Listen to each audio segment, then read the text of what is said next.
Después de la muerte de su padre, todo quedó en manos de su madrastra y de su hijo. A Sofía solo le dejaron una vieja casa medio derruida en medio de la nada, como si fuera una burla en lugar de una herencia.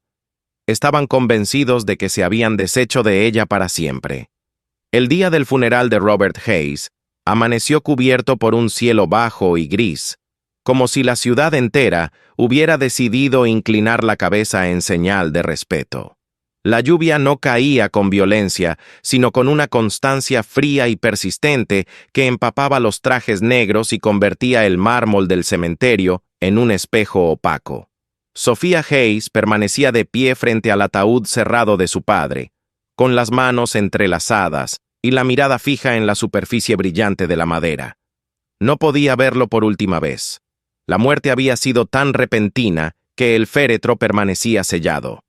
Aquella ausencia visual hacía que la despedida resultara aún más irreal, como si todo pudiera ser una puesta en escena cuidadosamente preparada. Para la ciudad, Robert Hayes había sido un titán, constructor, inversor, fundador de medio condado, un hombre que comenzó con un pequeño préstamo y terminó levantando torres de vidrio, centros comerciales y barrios enteros. Para Sofía, en cambio, era el hombre que le enseñó a distinguir el canto de los pájaros al amanecer, que le habló de honestidad cuando otros hablaban de ganancias, que le dijo una vez que el dinero solo amplifica lo que uno ya es.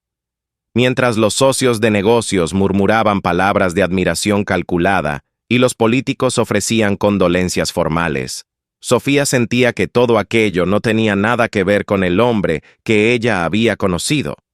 A unos metros de distancia, Laura Hayes, la segunda esposa de Robert, sostenía un pañuelo impecablemente blanco que apenas rozaba sus mejillas perfectamente maquilladas.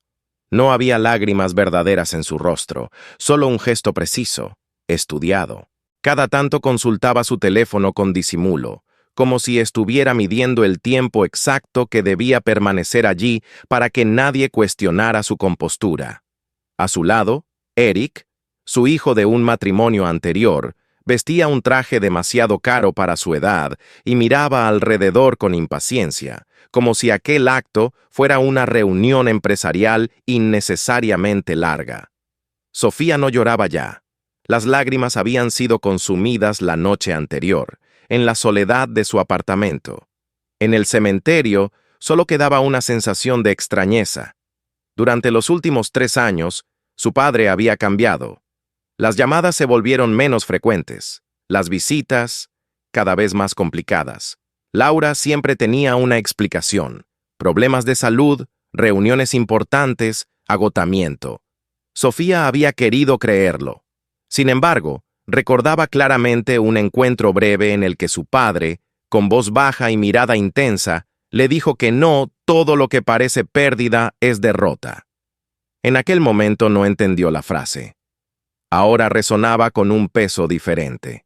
2 días después, la lectura del testamento se llevó a cabo en una sala de conferencias revestida de madera oscura. El abogado de la familia, un hombre que llevaba décadas trabajando con Robert, evitaba sostener la mirada de Sofía. Aquello fue el primer indicio de que algo no encajaba. Laura ocupó la cabecera de la mesa como si ya fuese la dueña absoluta de todo lo que la rodeaba. Eric se sentó a su derecha, con una expresión de seguridad anticipada. El documento fue leído en tono neutro, casi mecánico. La residencia principal junto al lago, las acciones mayoritarias del holding inmobiliario, las inversiones líquidas y los fondos estratégicos quedaban en manos de Laura Hayes. Las propiedades comerciales y una parte sustancial del negocio automotriz eran asignadas a Eric. Finalmente, cuando el nombre de Sofía fue pronunciado, el abogado hizo una leve pausa antes de mencionar que a ella se le otorgaba la propiedad ubicada en Hillcrest, una antigua casa rural adquirida décadas atrás. Sofía no reaccionó de inmediato. No sintió rabia ni humillación, sino una desconcertante claridad. Aquello no era coherente. Su padre jamás habría tomado una decisión impulsiva ni cruel. No era un hombre de castigos silenciosos. La casa de Hillcrest era conocida en la familia como una reliquia olvidada, una estructura envejecida en medio del bosque que apenas figuraba en los balances. Laura sonrió con una cortesía apenas disimulada y habló de generosidad, de cómo Robert había distribuido las cosas de forma justa, según las responsabilidades de cada uno. Sofía firmó los documentos sin objetar nada. No porque aceptara la versión presentada, sino porque intuía que el momento de hablar aún no había llegado. Durante las horas posteriores, mientras regresaba a su apartamento, repasó mentalmente los últimos años. Recordó cómo Laura había comenzado a filtrar el acceso a la oficina de su padre, cómo los asistentes habían sido reemplazados por personas leales exclusivamente a ella, cómo ciertos informes financieros dejaron de circular con normalidad. Hubo transferencias extrañas que Sofía observó en informes parciales cuando aún tenía acceso a algunos documentos. Todo había sido gradual, casi invisible. Un desplazamiento lento que, visto en retrospectiva, parecía una estrategia cuidadosamente diseñada. 3 días más tarde, Sofía condujo hacia Hillcrest. A medida que se alejaba de la ciudad, las carreteras asfaltadas se transformaban en caminos irregulares. La señal del teléfono desapareció. Los árboles se cerraban sobre la carretera como si custodiaran un secreto antiguo. El trayecto no solo la llevaba a una propiedad olvidada, sino a una zona de silencio donde el ruido del mundo corporativo no tenía alcance. La casa apareció entre los árboles al atardecer. La pintura estaba descascarada. La veranda se inclinaba ligeramente hacia un lado. Las ventanas permanecían cubiertas por tablones envejecidos. No había electricidad visible ni señales recientes de mantenimiento. Desde fuera parecía un error, una carga inútil. Sofía bajó del coche y respiró el aire húmedo del bosque. Sintió que aquel lugar estaba lejos de ser un castigo. Había algo allí que desafiaba la lógica del reparto. Entró con dificultad. El interior estaba cubierto de polvo, pero no completamente abandonado. Algunos muebles seguían en su lugar. En el antiguo despacho del segundo piso, el estante principal presentaba una ligera desalineación con respecto a la pared. Sofía pasó la mano por la madera y notó una resistencia diferente en uno de los paneles. Presionó con cuidado. El estante cedió levemente, revelando un espacio oculto detrás. Dentro había una caja fuerte metálica. No era nueva, pero tampoco parecía corroída por el tiempo. El corazón de Sofía comenzó a latir con una intensidad distinta, no de miedo, sino de confirmación. Su padre no había sido un hombre descuidado.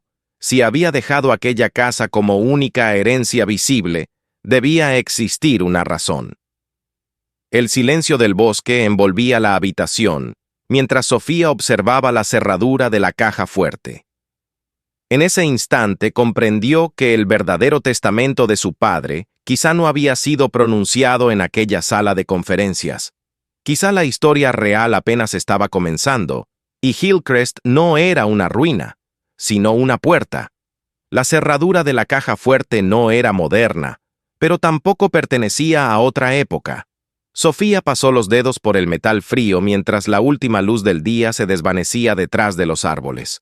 Durante unos segundos dudó si debía esperar a la mañana siguiente, pero algo dentro de ella le decía que no había tiempo para pausas. Recordó que su padre solía repetir combinaciones numéricas asociadas a fechas importantes, no por sentimentalismo, sino por lógica. Probó primero el año en que había nacido. Nada. Luego el año en que sus padres compraron aquella casa en Hillcrest. El mecanismo emitió un leve clic metálico. El sonido fue seco, definitivo.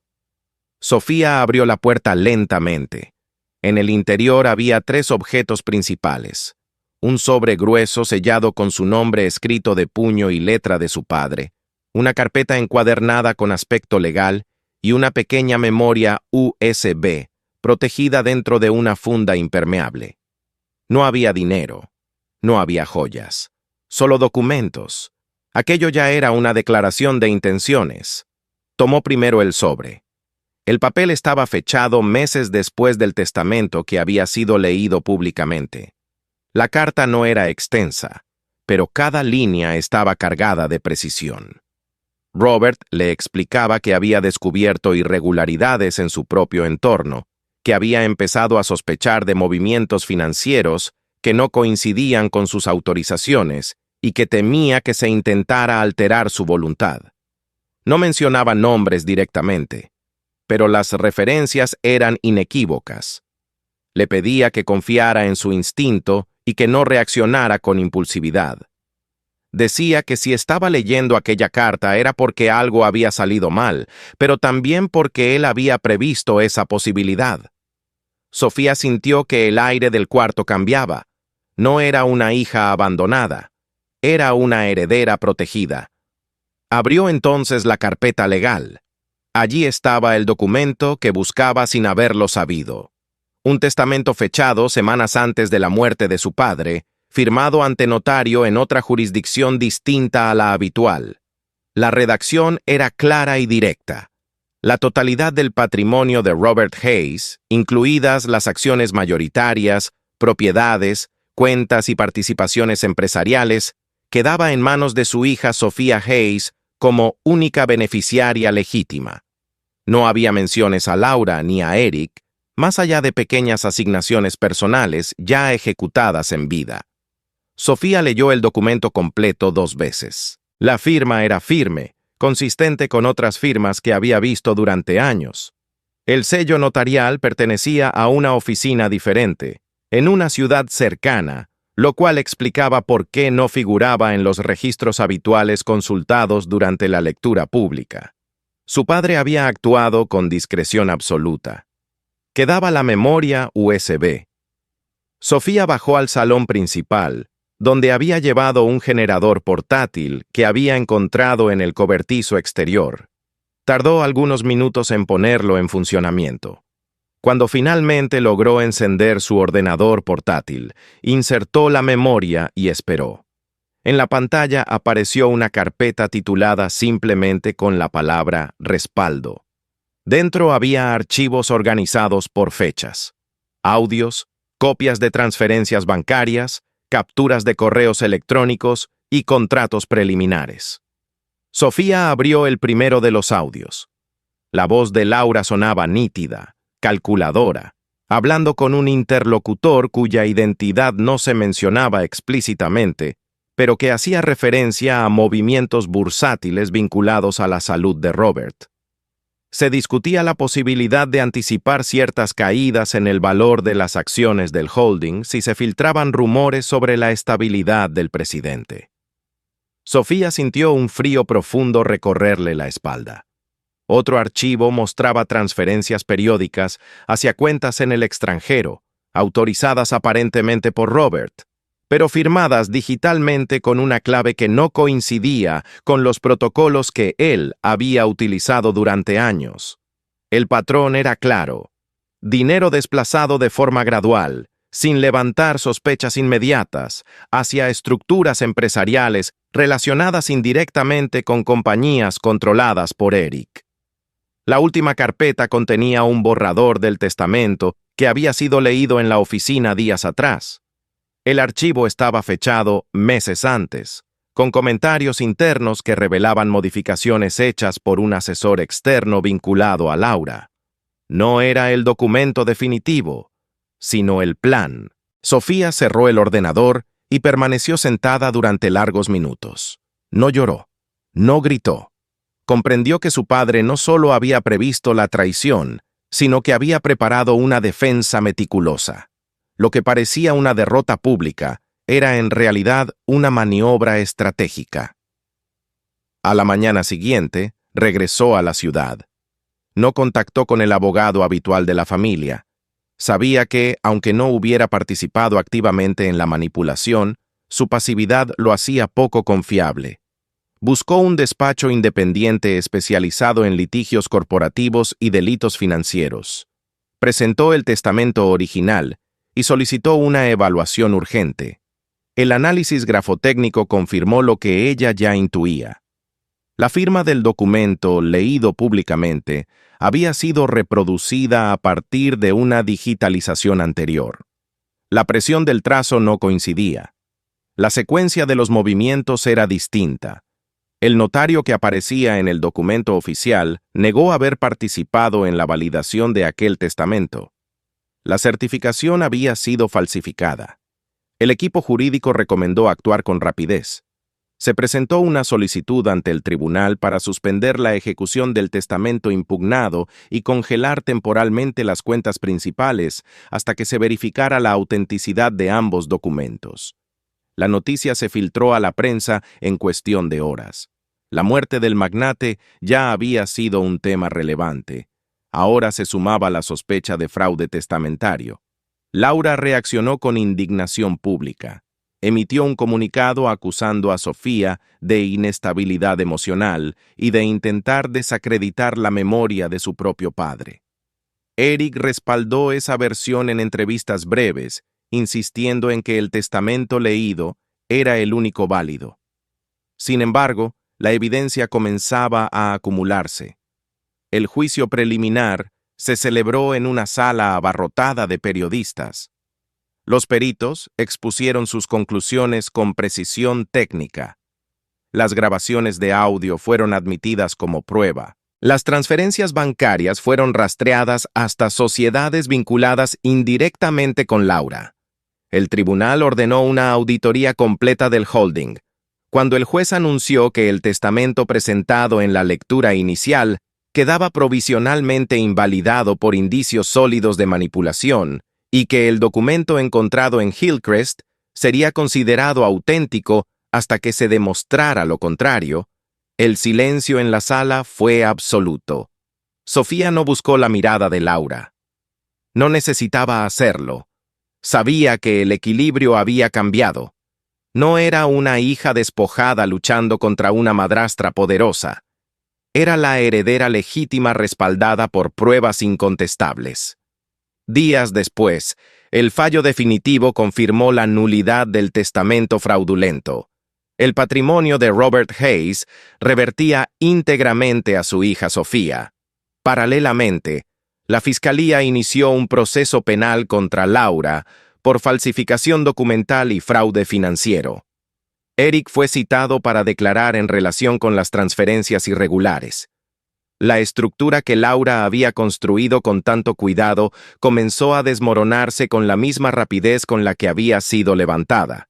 Cuando Sofía regresó a Hillcrest, tras la sentencia, la casa ya no le pareció abandonada.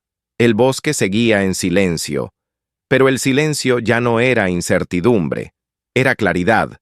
Comprendió que aquella propiedad no había sido un castigo ni una ironía. Había sido el único lugar seguro, el único punto fuera del alcance de quienes solo veían cifras y balances. La verdadera herencia no estaba en la cantidad de activos recuperados, sino en la previsión silenciosa de un padre que había entendido demasiado tarde a quién tenía a su lado, pero no demasiado tarde como para proteger a su hija. Y ahora, con la verdad establecida y el patrimonio bajo su control, Sofía sabía que el siguiente paso no sería simplemente administrar una fortuna, sino decidir qué significado quería darle. Cuando la sentencia fue definitiva y el patrimonio completo de Robert Hayes quedó legalmente en manos de su hija, la noticia ocupó titulares durante días. La caída de Laura no solo fue jurídica, sino social. Aquella mujer que había caminado entre galas benéficas y consejos empresariales con una seguridad casi arrogante, ahora evitaba los focos y enfrentaba procesos penales que prometían ser largos y devastadores.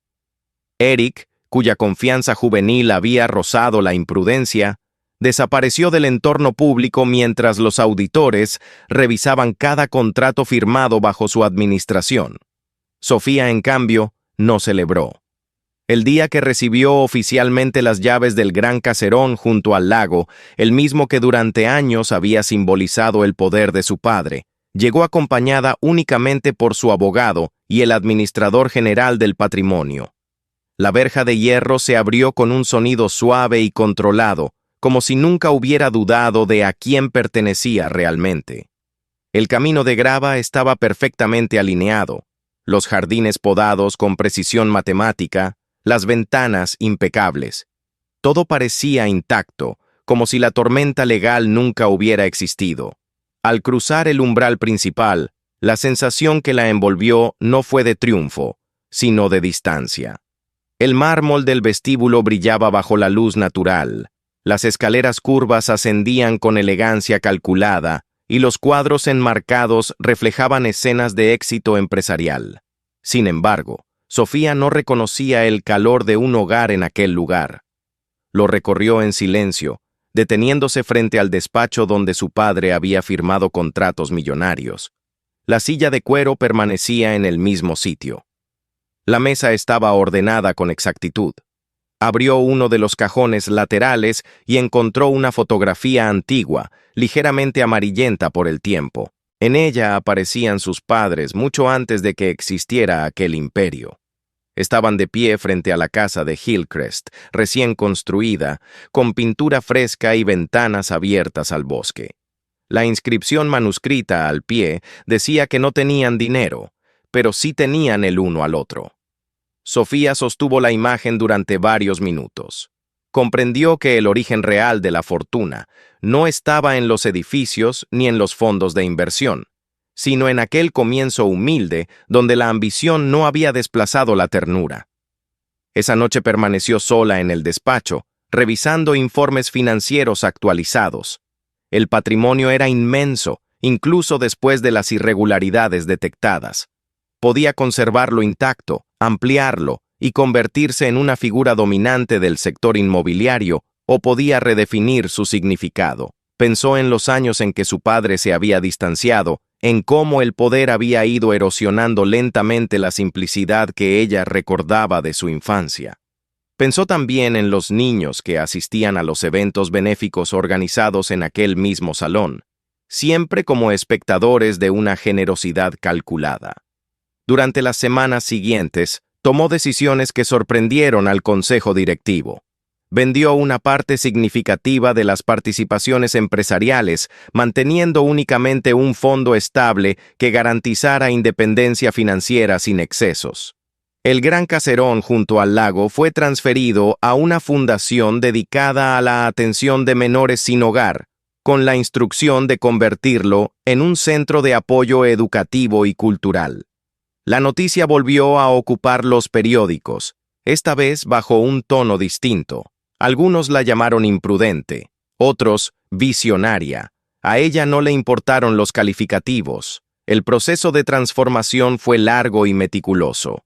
Equipos legales trabajaron en la creación de un fondo permanente destinado a financiar hogares infantiles, programas de educación técnica y becas universitarias. Sofía supervisó personalmente la redacción de los estatutos. No quería un gesto simbólico, sino una estructura sostenible.